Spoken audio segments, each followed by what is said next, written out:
조금만 더 기다려. 와이프는 조만간 정리해야 할 문제니까. 내가 너한테는 정리해야 하는 문제거리 정도의 존재였구나. 남편과 내연녀의 대화를 듣는 순간 복수를 결심했습니다. 안녕하세요. 저는 올해 32살 두 아이의 엄마 한지영입니다. 4살 민수와 2살 서연이를 키우며 평범하지만 행복한 일상을 살아가고 있었습니다. 아니, 그렇게 믿고 있었죠. 제 남편은 작은 회사에서 과장으로 일하는 성실한 사람입니다. 아이들을 무척 예뻐하고 저에게도 항상 다정해서 주변에서는 부러워하는 부부였어요. 그런데 그 모든 게 거짓이었다는 걸 그때는 꿈에도 몰랐습니다. 사건은 지난 3월에 시작됐습니다. 친정 엄마께서 갑자기 복통을 호소하시더니 응급실로 실려가셨습니다. 검사 결과 담낭에 문제가 생겨서 수술을 받아야 한다고 하셨어요. 지영아, 엄마는 괜찮을 테니까 너무 걱정하지 마. 수술실 앞에서 기다리면서 엄마 손을 꼭 잡고 있었는데 엄마가 오히려 저를 걱정해 주시더라고요. 그런 엄마 모습을 보니까 더 마음이 아팠습니다. 다행히 수술은 성공적으로 끝났지만 문제는 그 다음이었습니다. 의사 선생님이 말씀하시길 최소 한 달은 누군가 곁에서 돌봐드려야 한다는 거예요. 엄마는 내가 돌볼게. 너는 애들 있으니까 힘들잖아. 친언니가 먼저 나서서 말해줬지만 언니도 가정이 있어 친정에만 있을 수는 없었습니다. 그래서 평일에는 언니가, 주말에는 제가 엄마를 돌보는 걸로 정했죠. 집에 돌아와서 남편에게 상황을 설명했습니다. 여보, 엄마 수술하셨는데 주말마다 친정에 가서 간병을 해야 할 것 같아. 그래야지. 어머니 빨리 회복하셔야 하는데. 걱정하지 말고 다녀와. 아이들은 내가 잘 볼게. 남편은 흔쾌히 알겠다고 하면서 오히려 저를 격려해 줬습니다. 혼자 아이 둘을 보는 게 쉽지 않을 텐데 저렇게 말해주는 남편에게 미안함과 고마움이 밀려왔죠. 그렇게 저는 매주 토요일 아침이면 친정으로 향했어요. 엄마의 식사를 챙겨드리고 병원에 모시고 가서 진료도 받고 집안일도 하고. 일요일 저녁에 집으로 돌아오면 남편과 아이들이 반갑게 맞이해 줬습니다. 엄마 보고 싶었어. 민수가 제 품에 폴짝 안기면서 하는 말에 하루 종일 쌓인 피로가 싹 풀렸어요. 서연이도 종종 걸음으로 달려와서 제 다리를 꼭 안아주고요. 힘들었지? 수고했어, 여보. 어머니는 좀 어떠셔? 남편도 제 어깨를 토닥이면서 따뜻하게 물었습니다. 이런 가족들 때문에 힘든 줄도 모르고 친정을 다녔죠. 그런데 이상한 일이 시작된 건 한 달 정도 지났을 때였어요. 엄마, 소혜 이모는 언제 또 와? 어느 월요일 아침 민수가 갑자기 이런 말을 하는 거예요. 저는 숟가락을 들다 말고 민수를 바라봤습니다. 소혜 이모가 누구야, 민수야? 응? 아빠 친구인데 엄마 몰라? 민수가 고개를 갸웃거리면서 대답했습니다. 아직 어린아이라 그런지 더 자세한 설명은 해주지 못하더라고요. 저는 좀 이상하다는 생각이 들어서 남편에게 물어봤어요. 여보, 민수가 소혜 이모라는 사람 이야기하는데 누구야? 아, 회사 후배인데 지난번에 갑자기 급한 일이 생겨서 아이들 봐달라고 부탁했어. 남편은 별거 아니라는 듯이 대답했고 저도 별 생각 없이 그냥 지나갔습니다. 하지만 민수는 계속해서 소혜 이모 이야기를 했어요. 엄마, 소혜 이모가 볶음밥 해줬는데 너무 맛있었어. 소혜 이모랑 공원에서 그네도 타고 시소도 탔어. 점점 더 구체적인 이야기들이 나오니까 조금씩 신경이 쓰이기 시작했습니다. 단순히 급한 일 때문에 한 번 아이들을 봐준 게 아니라 뭔가 더 자주 만나는 사이 같았거든요. 그래도 저는 남편을 믿었습니다. 결혼한 지 6년 동안 단 한 번도 저를 배신한 적이 없는 사람이니까요. 게다가 아이들과 함께 만났다는데 여자 문제는 아닐 거라고 생각했습니다. 어느 금요일 밤 남편이 평소와 다르게 핸드폰을 자주 들여다보고 있었습니다. 메시지가 올 때마다 슬쩍 웃음을 짓기도 하고요. 누구야? 메시지 많이 오네? 제가 물어보니까 남편은 화면을 후다닥 꺼버리면서 말하더군요. 아, 회사 동료들이야. 내일 야구 보러 간다고 단체방에서 떠들고 있어. 그 말을 듣고 보니까 확실히 남편이 주말에 친구들과 만나는 일이 많아진 것 같긴 했습니다.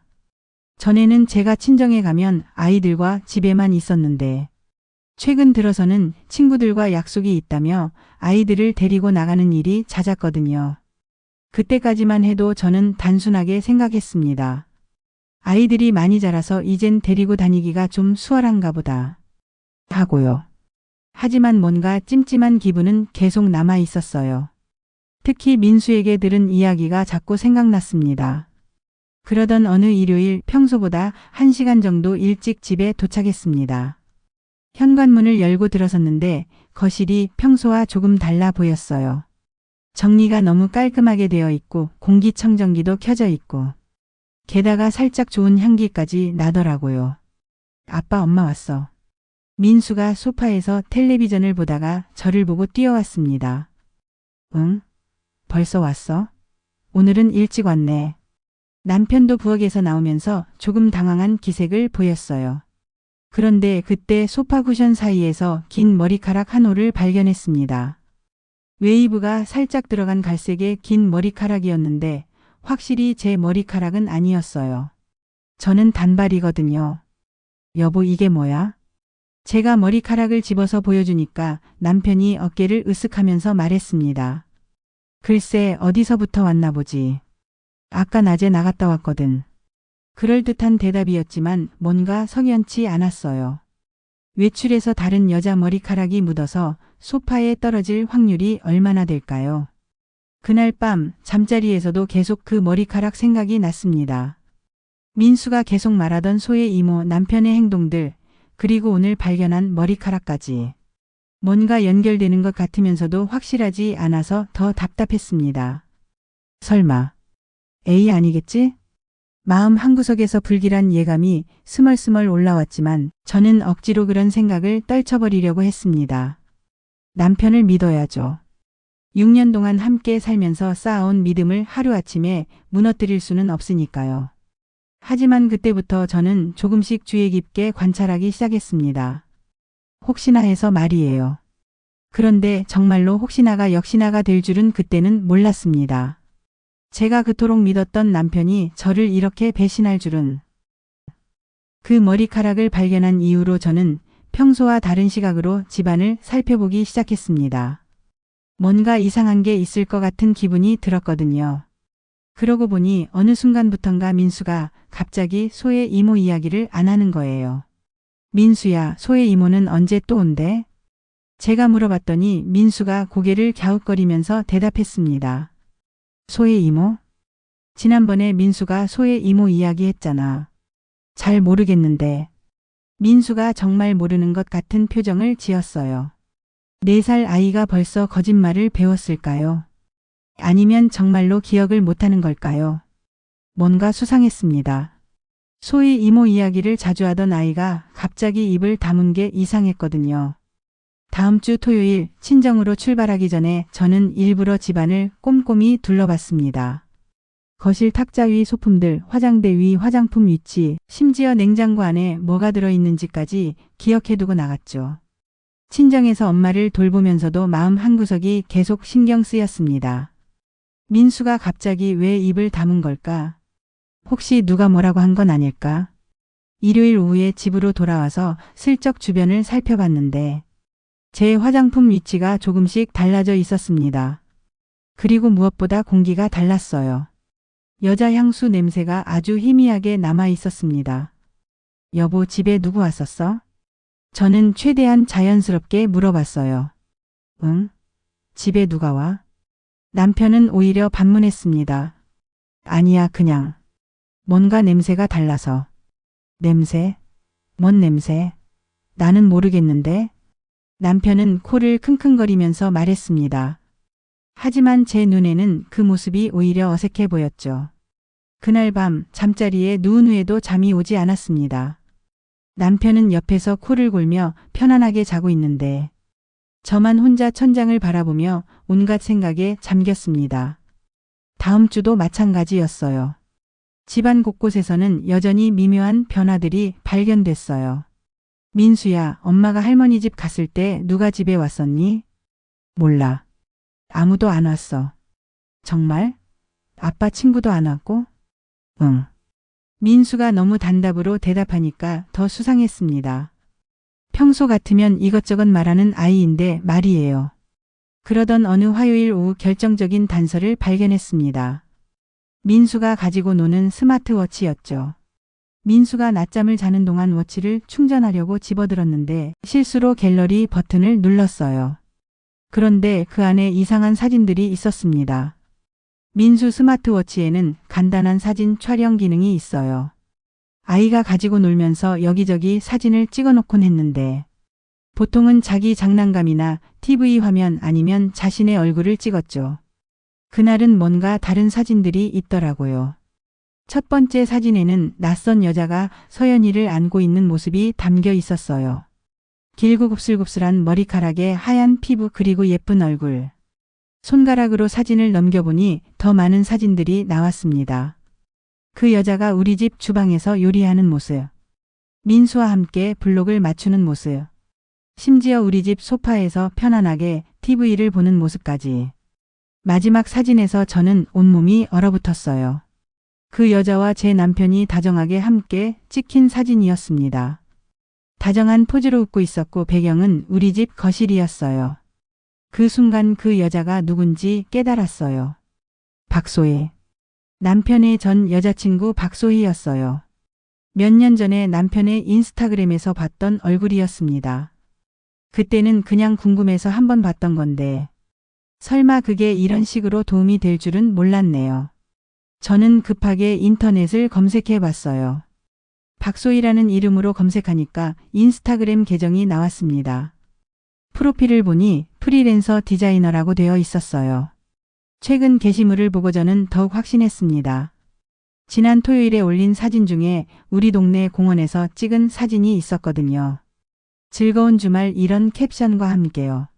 그날 밤 저는 조심스럽게 남편에게 떠봤습니다. 여보, 요즘 민수가 좀 이상하지 않아? 이상하다고? 뭐가? 예전에는 제잘제잘 말이 많았는데 요즘엔 별로 말을 안 해. 아이들은 원래 그런 거 아냐? 크면서 그때그때 달라지는 거지. 남편은 별 관심 없다는 듯 대답했어요. 그리고 민수가 예전에 소희라는 사람 이야기 했던 거 기억나? 그 말을 하자마자 남편의 표정이 미묘하게 변했어요. 소희? 민수가 소의 이모라고 했었잖아. 당신 회사 후배라고. 아, 근데 갑자기 왜? 한동안 이야기하더니 얼마 전에 물어보니까 모른다고 하네. 한 번 본 게 다니까 기억이 안 나나 보지. 남편이 약간 짜증스럽다는 듯이 말했어요. 그런데 혹시 그 소희라는 사람이 박소희야? 제가 이름을 정확히 말하자 남편이 움찔하는 게 느껴졌습니다. 하지만 금세 평정심을 찾은 듯 했죠. 왜? 갑자기 그런 걸 물어봐? 그냥 이름이 같아서. 예전에 당신 인스타그램에서 본 것 같은데. 지영아. 남편이 갑자기 진지한 톤으로 제 이름을 불렀습니다. 너 요즘 좀 이상해. 뭘 그렇게 의심하고 그래? 의심한다고? 나는 그냥 물어본 건데. 물어본 게 아니라 캐묻고 있잖아. 마치 내가 뭔가 숨기고 있다는 식으로. 남편의 목소리가 점점 차가워졌죠. 그런 게 아니야. 그냥 궁금해서. 궁금해서? 지영아, 솔직히 말해봐. 너 나 의심하고 있지? 여보. 요즘 너 행동 보면 완전히 의부증 환자 같아. 집에 올 때마다 여기저기 살펴보고 이상한 질문하고. 제가 그렇게 티를 냈나 싶어서 당황했습니다. 난 그런 게 아니라. 그런 게 아니라면 뭐야? 날 의심하는 거야? 남편의 목소리를 높아지기 시작했습니다. 아이들이 깨겠다 싶어서 저는 목소리를 낮췄죠. 의심하는 게 아니라. 지영아, 우리 결혼한 지가 언젠데 아직도 나를 못 믿겠어? 단단히 화가 난 목소리로 남편이 말했습니다. 믿어. 당연히 믿지. 그럼 이런 식으로 의심하지 마. 나도 기분 나빠. 미안해. 저는 결국 사과했습니다. 하지만 마음속으로는 더 의심이 들었어요.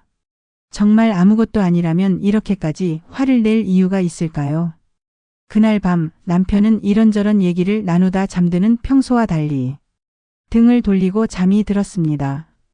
그리고 다음 날부터 집안 분위기가 어색해졌어요. 남편이 저를 대하는 태도가 냉랭해졌고 저는 더 이상 함부로 질문할 수 없게 됐죠. 하지만 포기할 수는 없었습니다. 뭔가 숨기고 있다는 생각은 점점 커져만 갔습니다. 하루는 남편이 샤워하는 동안 조심스럽게 핸드폰을 확인해 봤어요. 남편이 자주 사용하는 비밀번호는 알고 있었거든요. 메시지를 살펴보니 SH라는 이름으로 저장된 연락처가 있는데 대화 내용은 모두 삭제되어 있었어요. 흔적을 남기지 않으려고 한 게 분명습니다. 그때 샤워를 마치는 소리가 들려서 급히 핸드폰을 제자리에 놨어요. 뭐해? 남편이 머리를 수건으로 닦으면서 물었습니다. 응? 그냥 핸드폰 봤어. 남편의 시선이 자신의 핸드폰으로 향했어요. 아니야, 내 핸드폰. 언니한테 카톡이 와서. 그래? 남편은 의심스럽다는 듯 바라봤지만 더 이상 묻지는 않았어요. 이제는 직접 확인해야겠다는 생각이 들었습니다. 토요일 아침 평소처럼 친정에 간다고 하고 집을 나섰습니다. 하지만 바로 친정으로 향하지 않고 집 근처 카페에 앉아 있었죠. 이 시간 정도가 지나도록 아무 일도 일어나지 않았어요.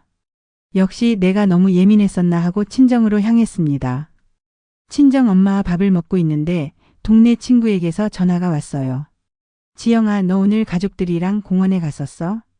아니, 나 친정에 왔는데 갑자기 무슨 소리야? 그렇지?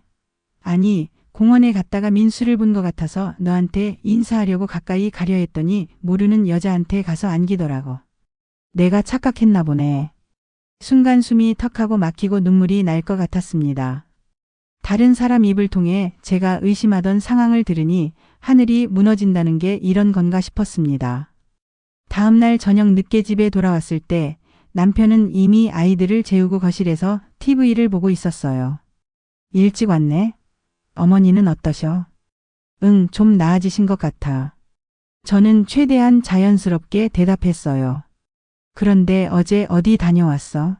아이들이랑. 응? 그냥 마트 갔다가 공원에서 잠깐 놀았어. 남편이 아무렇지도 않게 거짓말을 했습니다. 아이들 둘 데리고 힘들었을 텐데.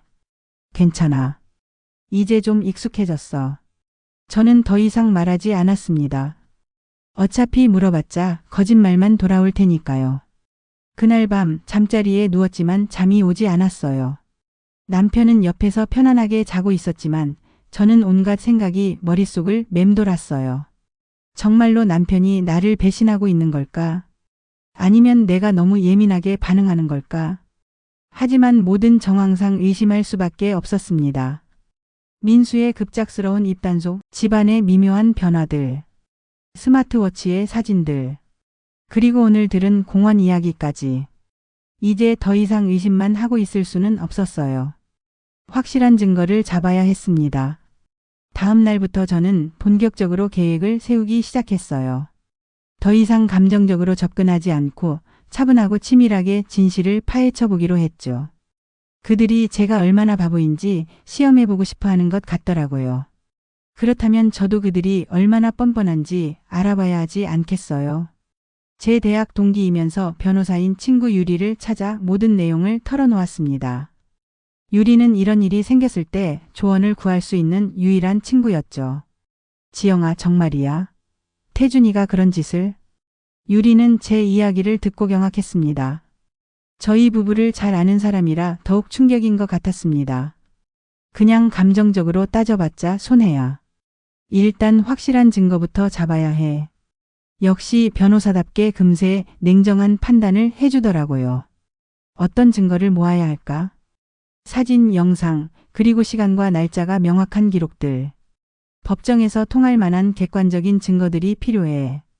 유리의 조언을 들으니 머리가 맑아지는 기분이었어요. 그래, 감정에 휩쓸려서 소리 지르고 울어봤자 소용없어. 차분하게 그리고 치밀하게 접근해야겠다고 다짐했습니다. 그런데 증거를 잡으려면 어떻게 해야 하지? 몰래카메라 같은 거 설치해봐. 요즘 아주 작고 성능 좋은 게 많아. 그리고 무엇보다 상대방이 눈치채지 못하게 하는 게 중요해. 유리가 알려준 온라인 쇼핑몰에서 초소형 카메라를 주문했습니다. 집안 구석구석 설치할 수 있도록 다양한 모양으로 여러 개를 샀죠. 집으로 돌아와 집안 곳곳에 몰래 카메라를 설치했습니다. 거실 책장에, 침실 화장대에, 그리고 주방 전자레인지 선반 위에, 현관 입구와 아이들 방까지 설치하고 나니 이젠 증거를 잡는 일만 남은 것 같았습니다. 토요일 아침이 밝았어요. 저는 평소처럼 가방을 챙기며 친정에 간다고 남편에게 말했어요. 여보, 아이들 잘 부탁해. 걱정하지 마. 잘 다녀와. 남편은 현관문까지 나와서 저를 배웅해 줬어요. 완벽한 남편의 모습이었죠. 하지만 저는 이미 그 가면 뒤에 숨은 진짜 얼굴을 알고 있었어요. 언니한테 미안하지만 이번 주에는 사정이 있어 못 간다고 하고 지난번에 들렀던 집에서 멀지 않은 카페에 자리를 잡았습니다. 아파트 단지로 들어가는 골목이 내려다 보이는 자리였죠. 하루 종일 기다릴 각오로 자리에 앉았습니다. 오후 2시쯤 제 예상이 맞아떨어졌어요. 익숙한 실루엣이 아파트 단지로 들어가는 게 보였거든요. 긴 머리에 날씬한 몸매, 그리고 세련된 옷차림. 사진 속에서 봤던 박소희가 분명했어요. 제 심장이 쿵쾅거렸습니다. 머리로는 예상했지만 실제로 보니까 충격이 더 컸어요. 정말로 제가 없는 사이에 저 여자가 제 집에 드나들고 있었던 거예요. 오후 4시쯤 박소희가 나오는 걸 봤어요. 그런데 혼자가 아니라 제 남편과 아이들과 함께였습니다. 마치 가족 나들이를 하는 것처럼요. 그 모습을 보는 순간 온몸에 소름이 돋았습니다. 저도 모르게 주먹을 꽉 쥐었죠. 어떻게 이렇게 태어날 수 있지? 어떻게 내 자리에서 그렇게 자연스럽게 굴 수 있지? 저는 멀리서 그들을 따라갔습니다. 그들은 근처 대형마트에 갔어요. 쇼핑카트를 끌고 다니면서 생필품들을 사더라고요. 그 여자가 서연이를 안고 있고 남편이 민수 손을 잡고 있는 모습은 정말 완벽한 가족처럼 보였어요. 마트에서 나와서는 근처 패밀리 레스토랑에 갔습니다. 박소희는 서연이에게 이유식을 먹여주기도 하고 민수와 함께 색칠 공부를 하고 있었어요. 남편은 그런 모습을 흐뭇하게 바라보고 있었고요. 저는 멀리 떨어진 자리에서 그 모든 걸 지켜봤어요. 마치 영화를 보는 것 같았죠. 아니, 악몽을 꾸는 것 같았습니다. 저녁 7시쯤 그들은 다시 집으로 들어갔습니다. 저는 1시간 정도 더 기다린 후에 조심스럽게 현관문에 다가갔습니다. 현관문 앞에서 귀를 기울여 보니 안에서 웃음소리가 들렸어요. 남편의 목소리, 소희의 목소리, 그리고 아이들의 웃음소리가 섞여서 나오고 있었어요. 그 순간 정말 참기 힘들었습니다. 당장 문을 박차고 들어가서 소리를 지르고 싶었지만 꾹 참았어요. 지금은 증거를 모을 때라고 스스로를 다독였죠. 다음 날 저는 유리와 만나서 어제 일을 털어놨습니다. 지영아, 정말 힘들었겠다. 그런 걸 직접 보다니. 괜찮아. 이제 확실해졌으니까. 더 이상 의심할 필요도 없고. 카메라는 잘 설치했어? 응. 오늘 저녁에 집에 돌아가서 확인해 볼 거야. 저는 최대한 냉정하게 말했지만 사실 속으로는 진정이 되지 않았습니다. 남편에 대한 분노와 배신감, 내 가정이 무너졌다는 좌절과 절망, 그리고 어떻게 해야 할지 모르는 막막함. 저녁에 집에 들어가니 남편이 태연하게 물었습니다. 장모님은 좀 어떠셔? 많이 좋아지셨어? 응, 많이 나아지신 것 같아. 저는 짧게 대답하고는 방으로 향했습니다. 아무렇지 않게 대하는 남편의 얼굴을 보니 분노를 넘어 역겨운 기분이 들어 얼굴을 보고 있기 힘들더군요. 그런데 아이들은 잘 있었어? 이번 주도 어디 갔다 온 것 같던데? 슬쩍 떠보며 물어봤습니다. 어제? 그냥 마트 갔다가 밥 먹고 왔어. 아이들이 집에만 있으니까 답답해할 것 같아서. 혼자서? 애들 데리고 외식하기 힘들었을 텐데. 뭐 어떻게든 했지. 아빠가 그런 것도 못하면 안 되잖아. 남편은 웃으면서 대답했습니다. 하지만 저는 이미 어제 무슨 일이 있었는지 다 알고 있었죠. 남편이 잠든 후에 저는 조심스럽게 카메라에 저장된 영상들을 확인했습니다. 첫 번째 영상은 거실을 찍은 거였는데 토요일 오후 그 여자가 집에 들어오는 모습부터 담겨 있었어요. 남편이 현관에서 그녀를 반갑게 맞이하고 아이들에게 소의 이모 왔다고 말하는 모습까지. 갈수록 더 화가 나는 모습들이 보였습니다. 박소희가 제 앞치마를 두르고 주방에서 요리를 하고 있었어요. 제자리에서 제 도구들을 사용해서 제 가족들을 위해 밥을 해주고 있는 거예요. 자기야, 김치찌개 간이 어때? 소희가 남편에게 국물을 먹여주면서 하는 말이었어요. 자기야라니. 제가 불러야 하는 호칭을 저 여자가 하고 있었어요. 맛있어. 역시 너가 만든 게 제일 맛있다니까. 남편도 자연스럽게 대답했습니다. 마치 오래전부터 그렇게 지내온 것처럼요. 침실 카메라에 담긴 영상은 차마 볼 수 없을 정도로 충격적이었어요. 두 사람이 제 침대에서 함께 자고 있는 모습이 찍혀 있었거든요. 제자리에서 제 베개를 베고 제 이불을 덮고. 영상을 보다가 손이 떨려서 핸드폰을 놓칠 뻔했어요. 아무리 각오하고 있었다고 해도 실제로 보니 피가 거꾸로 솟았습니다. 더 이상 최악을 없을 거라고 생각했는데 다음 화면을 보고 무너져 버렸습니다. 일요일 아침 아이들이 침실로 들어와서 남편과 소희를 깨우는 모습이었어요. 아빠, 이모 일어나요. 민수가 너무 자연스럽게 그 여자를 부르고 있었습니다. 소희는 웃으면서 민수를 안아주었고요. 민수야, 이모가 맛있는 거 해줄게. 뭐 먹고 싶어? 팬케이크. 그래, 팬케이크 만들어줄게. 이런 대화들이 너무나 자연스럽게 오가고 있었습니다. 마치 진짜 가족인 것처럼요. 서연이도 이제 나한테 많이 익숙해진 것 같아. 처음에는 울었는데 이제는 안 울어. 그러게. 너한테 금방 적응하네. 역시 애들은 좋은 사람을 알아본다니까. 그런가? 나도 애들이랑 지내는 게 너무 좋아. 정말 우리 애들 같아. 그 여자는 감히 제 아이들을 두고 우리 애들이라고 했습니다. 그리고 더 충격적인 대화가 이어졌어요. 자기야, 와이프는 몇 시쯤 돌아와? 저녁 늦게나 올 거야. 왜? 아니, 그냥. 이렇게 지내니까 너무 좋아서. 마치 우리가 진짜 가족인 것 같잖아. 그 말을 들은 남편이 그 여자를 다정하게 껴안았습니다. 언제까지 이렇게 숨어서 만날 거야? 아이들한테도 미안하고. 조금만 더 기다려. 와이프는 조만간 정리해야 할 문제니까. 정리해야 할 문제라고? 내가 너한테는 정리해야 하는 문제거리 정도의 존재였구나. 사실 지영이랑은 이미 예전부터 잘 안 맞았어. 결혼한 지 이렇게 오래됐는데도 대화가 안 통해. 그래? 난 둘이 사이 좋은 줄 알았는데. 겉으로는 그래 보이지만 실제로는 답답한 면이 많아. 너랑은 완전히 다르지. 제 남편이 내연녀 앞에서 제 욕을 하고 있었습니다. 아이들은 자기가 맡겠다고 해. 우리가 키우자. 내 새끼들을 키운다고? 내가 이렇게 시퍼렇게 살아있는데. 그 순간 정말 살인 충동이 일어났어요. 당장 일어나서 남편의 목을 조르고 싶었지만 간신히 참았습니다. 아직 끝이 아니니까요. 그들이 제 아이들 앞에서 스킨십하는 모습, 아이들과 장난치며 엄마처럼 구는 모습들이 이어졌습니다. 자기야, 우리 결혼하면 신혼여행 어디로 갈래? 유럽 한 달 정도 돌면 어떨까? 좋아. 빨리 그런 날이 왔으면 좋겠어. 제가 아직 아내이자 엄마인데 벌써 저를 제거한 후에 계획을 세우고 있었어요. 모든 영상을 다 흘려보고 나니 새벽 3시가 넘어가고 있었습니다. 너무 충격적이고 분노가 치밀어 올라. 중간에 몇 번이나 그만둘까 했지만 끝까지 봤어요. 증거니까요. 그날 새벽 저는 화장실에서 펑펑 울었습니다. 6년 동안의 결혼 생활이 모두 거짓이었다는 게 믿을 수가 없었습니다.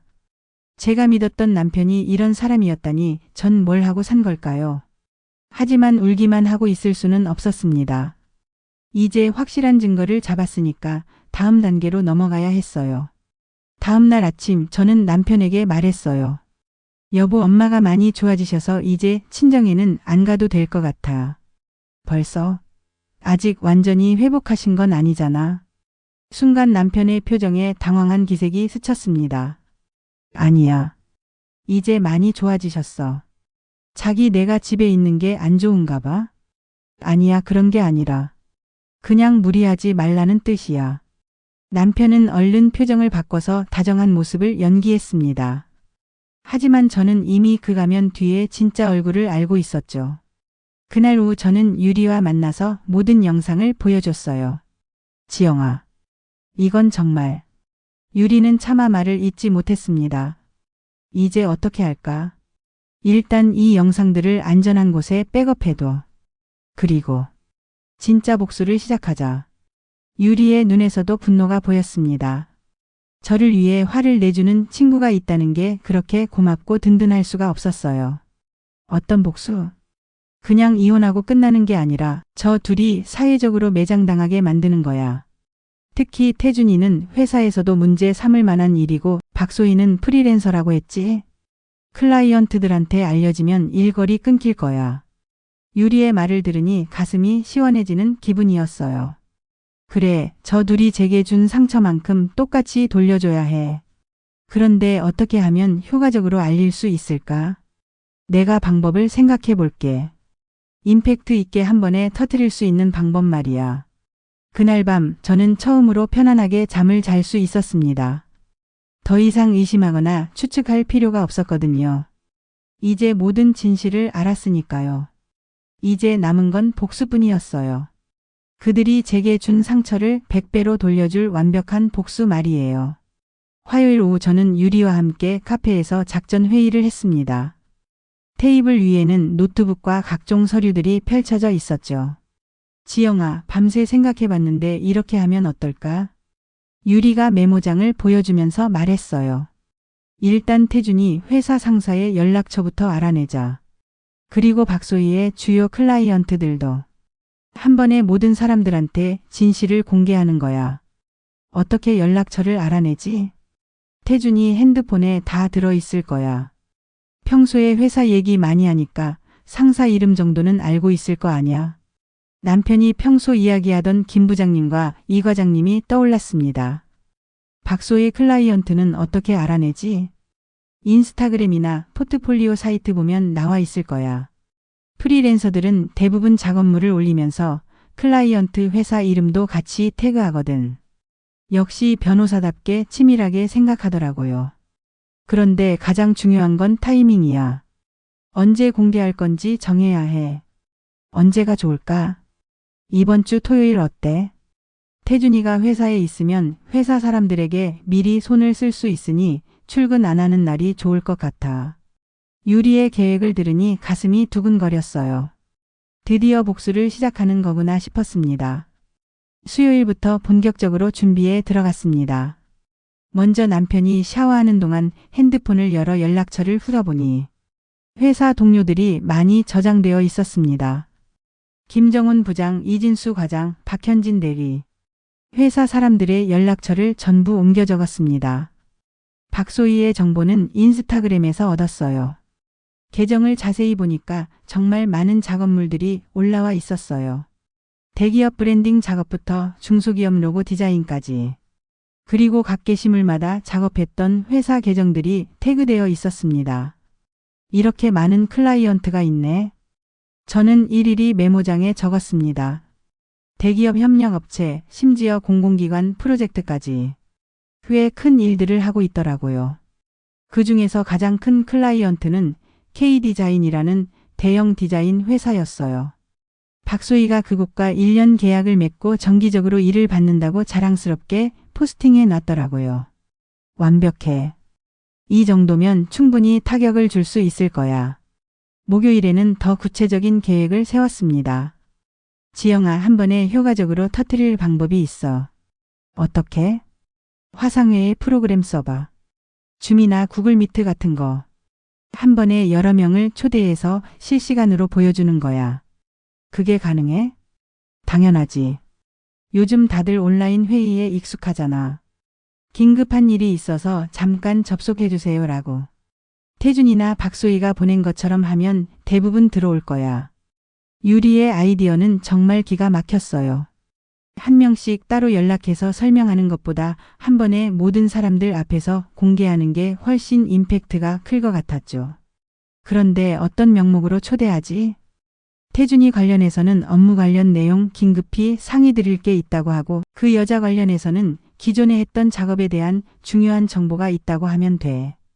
정말 치밀하게 계획을 세우니까 복수가 현실적으로 다가오는 기분이었어요. 금요일 밤 남편은 평소보다 일찍 들어왔어요. 함께 저녁을 먹고 아이들과 놀아주고 목욕시키고 평소와 같은 하루가 저물고 있었습니다. 아이들과 남편까지 잠에 든 것을 확인하고 난 뒤 저는 마지막 점검을 했습니다.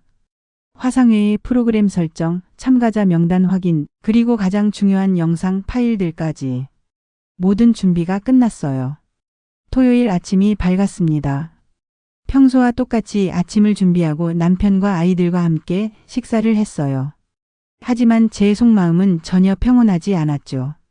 여보, 나 오늘 유리랑 만나기로 했어. 오후에 나갔다가 저녁 때 들어올게. 그래? 오랜만에 친구도 만나니까 천천히 재밌게 놀다 와. 남편은 오히려 반가워하는 듯 했어요. 제가 없으면 그 여자랑 더 오래 놀 수 있을 테니까 그렇겠죠. 아이들 잘 부탁해. 걱정하지 마. 잘 지내고 있을게. 현관문을 나서면서 저는 마음속으로 중얼거렸어요. 그래, 마지막을 잘 즐겨봐. 오후 1시 저는 집 근처 카페에 자리를 잡았습니다. 언제나처럼 집에 가는 길이 훤히 내려다 보이는 창가 자리였죠. 그리고 노트북을 켜서 몰래카메라 영상을 실시간으로 확인했어요. 이 시점 예상대로 그 여자가 나타났어요. 실시간 영상으로 보니 남편이 현관에서 박소희를 반갑게 맞이하고 있었어요. 아이들도 소의 이모 왔다 며 뛰어가는 모습이 보였어요.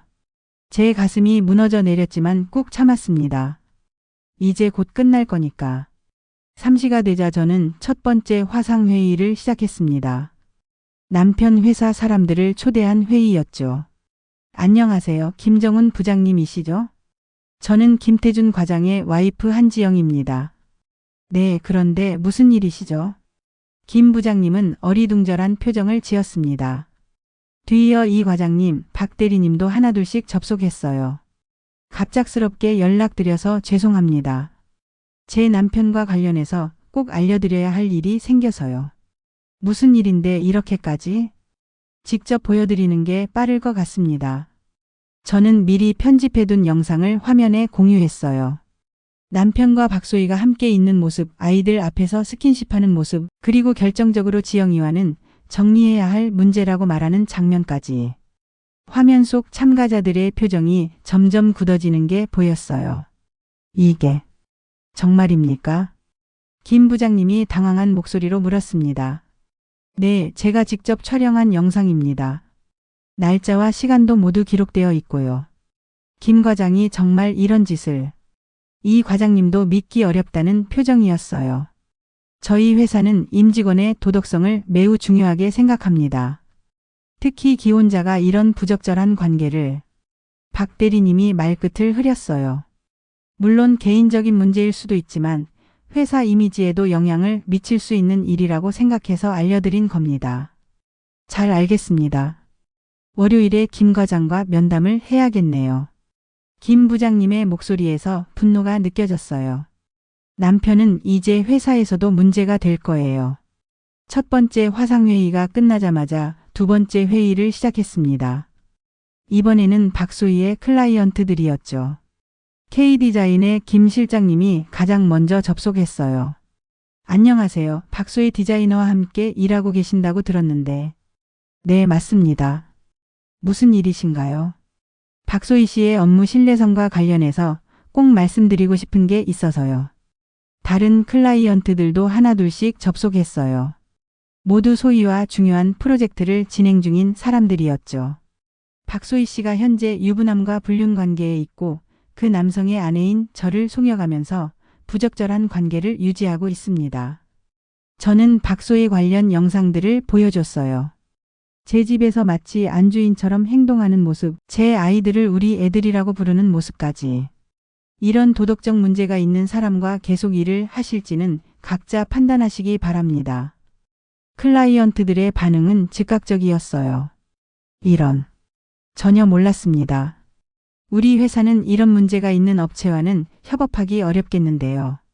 사실관계 확인 후 계약 해지를 검토해 봐야겠습니다. 박소희의 평판은 이제 땅에 떨어질 게 분명했습니다. 두 번의 화상회의가 끝나자 저는 잠시 휴식을 취했습니다. 진짜 쇼는 이제부터 시작이었어요. 실시간 카메라를 확인해 보니 남편과 그 여자가 아이들과 함께 거실에서 영화를 보고 있었습니다. 아주 단란한 가족 같은 분위기였죠. 저는 집으로 가는 엘리베이터를 탔습니다. 한층 한층 올라갈 때마다 점점 더 심장이 쿵쾅거렸어요. 드디어 그들과 정면으로 마주할 시간이 왔습니다. 현관문 앞에서 잠깐 숨을 고른 뒤 비밀번호를 누르고 문을 열었습니다. 여보? 남편이 깜짝 놀라며 일어났어요. 그 여자도 당황한 기색으로 저를 바라봤죠. 일찍 왔네. 유리랑 금방 끝났어. 남편은 애써 태연한 척했지만 목소리가 떨리고 있었어요. 엄마. 민수야, 엄마랑 아빠랑 이야기 좀 하게. 동생 데리고 방에서 놀고 있을래? 저는 아이들을 방에 들여보낸 후 아무 말 없이 소파에 앉았어요. 그 여자 바로 맞은편 자리였죠. 안녕하세요, 박소희 씨. 저는 웃으면서 인사했어요. 안녕하세요. 박소희는 어색하게 대답했어요. 우리 집이 어떠세요? 편하시죠? 네? 네, 집이 아주 예쁘네요. 우리 민수랑 서연이가 소희 이모라고 부른다면서요. 그 말에 박소희의 얼굴이 하얗게 변했어요. 그건 괜찮아요. 이해해요. 아이들이 좋아하니까 이모라고 부르게 한 거죠. 저는 계속 웃으면서 말했어요. 남편은 불안해하고 있었고요. 여보, 일단 나랑 얘기하자. 왜? 난 다 같이 얘기하고 싶은데. 저는 노트북을 꺼내서 테이블 위에 올려놨습니다. 소희 씨, 그리고 여보. 이거 한번 볼래? 노트북 화면에는 그들이 함께 찍힌 모든 영상들이 준비되어 있었어요. 그 순간 남편과 그 여자의 얼굴에서 모든 색이 빠져나간 것처럼 하얗게 질렸습니다. 지영아, 이건. 조용해. 아직 안 끝났어. 저는 손가락을 입에 대며 조용히 하라는 신호를 보냈어요. 이제 정말 재미있는 걸 보여줄게. 저는 노트북 화면을 그들 쪽으로 돌렸어요. 화면에는 새로운 화상회의 창이 떠 있었죠. 지영아, 뭘 하려는 거야? 남편이 불안한 목소리로 물었어요. 곧 알게 될 거야. 저는 화상회의 링크를 여러 명에게 동시에 보냈어요. 시부모님, 그 여자의 부모님, 그리고 우리 친정 가족들까지. 지영씨, 대체 뭘?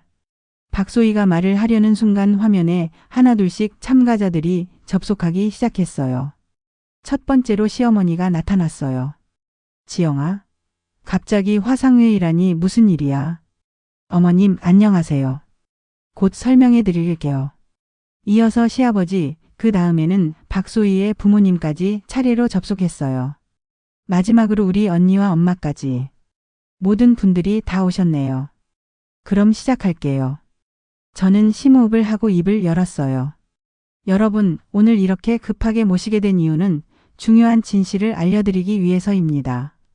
화면 속 모든 사람들이 의아하고 어리둥절한 표정으로 저를 바라봤습니다. 옆에 앉은 남편과 그 여자는 얼굴이 여전히 하얗게 질려 있었죠. 어머님, 아버님, 그리고 박소희 씨 부모님. 여러분의 자녀들이 무엇을 하고 있었는지 보여드리겠습니다. 저는 첫 번째 영상을 재생했어요. 박소희가 제 집 현관으로 들어오는 장면부터 시작됐죠. 이 영상은 지난 주말에 촬영된 것입니다. 제가 친정엄마 간병을 다니는 사이 저희 집에서 일어난 일들이에요. 시어머니가 화면 속 박소희를 보고 놀란 표정을 지었어요. 태준아, 저 여자가 누구니? 어머니. 남편은 말을 못했어요. 영상이 계속 재생되면서 더 충격적인 장면들이 나왔습니다. 박소희가 제 앞치마를 두르고 요리하는 모습, 아이들과 함께 식사하는 모습, 그리고 자기야, 김치찌개 간이 어때? 박소희가 남편에게 자기야라고 부르는 장면이 나오자 화면 속 모든 사람들이 경악했어요. 이게 무슨 일이야? 시아버지가 화를 내며 소리쳤어요. 아버지, 전부 오해예요. 오해? 이게 오해로 보여? 저는 영상을 멈추고 다음 장면으로 넘어갔어요. 이번에는 그들이 제 침실에서 함께 자는 모습이었어요. 어머나, 저게 정말이야. 그 여자의 어머니가 손으로 입을 막으며 놀라는 모습이 화면에 보였어요.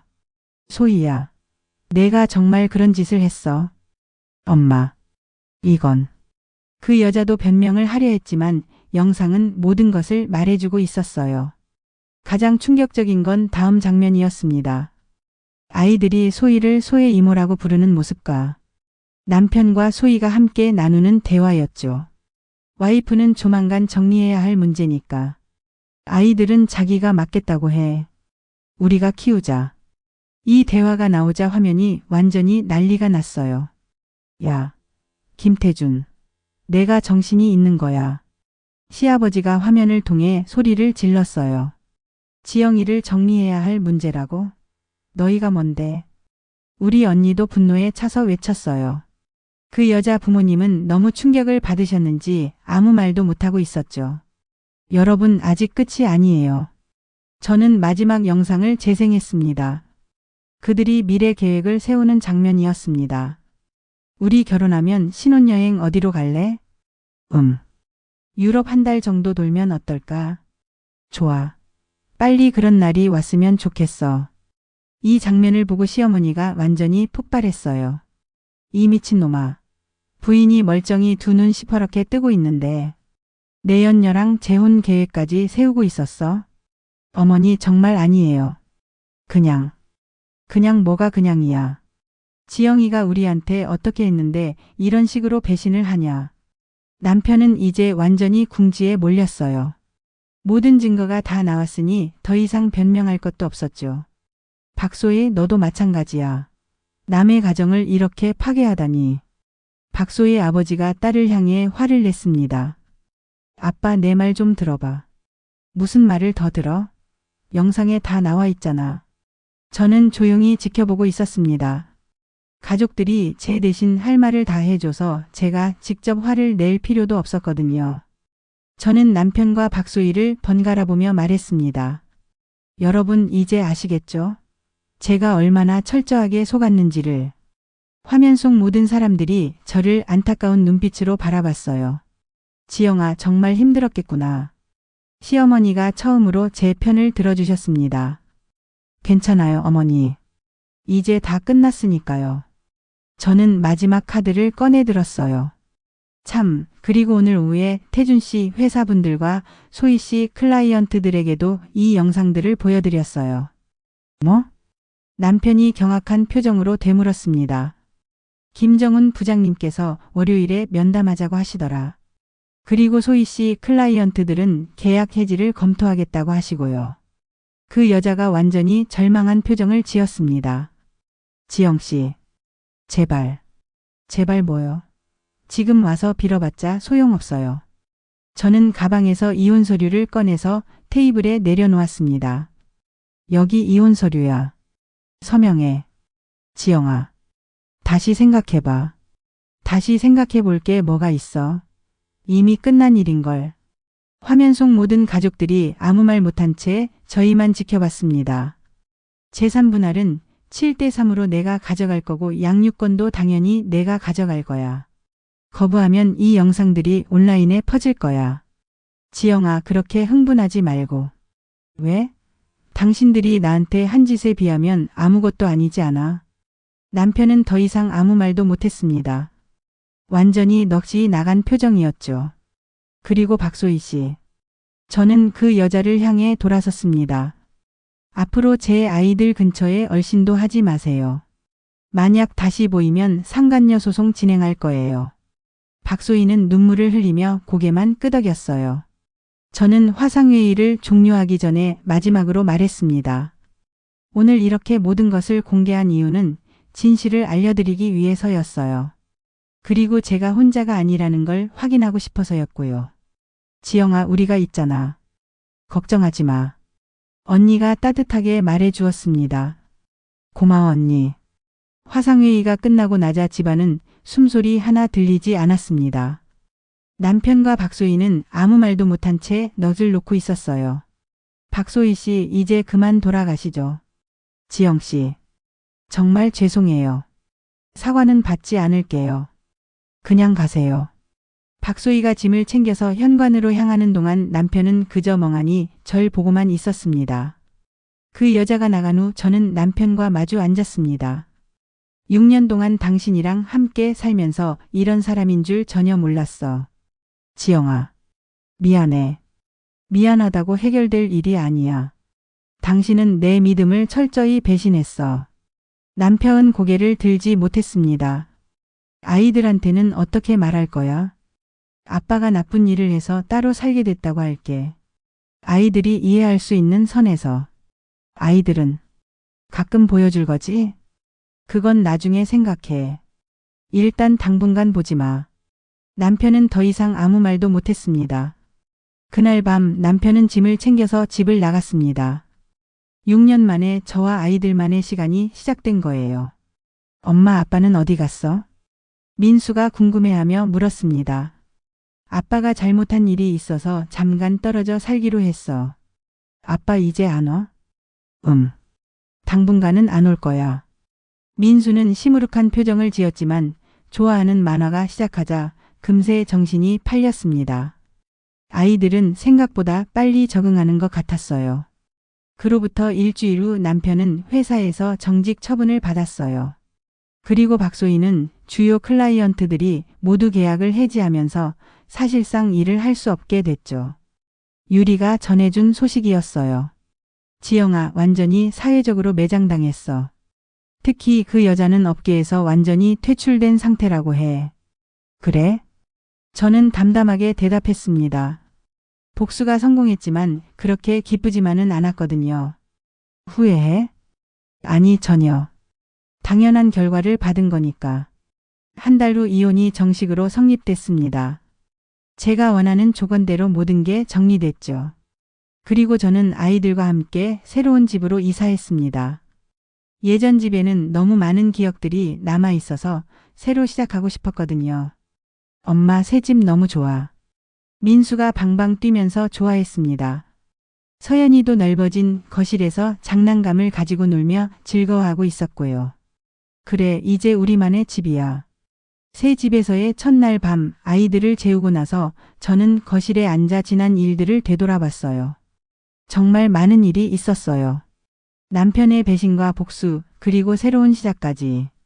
핸드폰에 남편에게서 온 문자가 보였습니다. 지영아, 정말 미안해. 애들이 보고 싶어.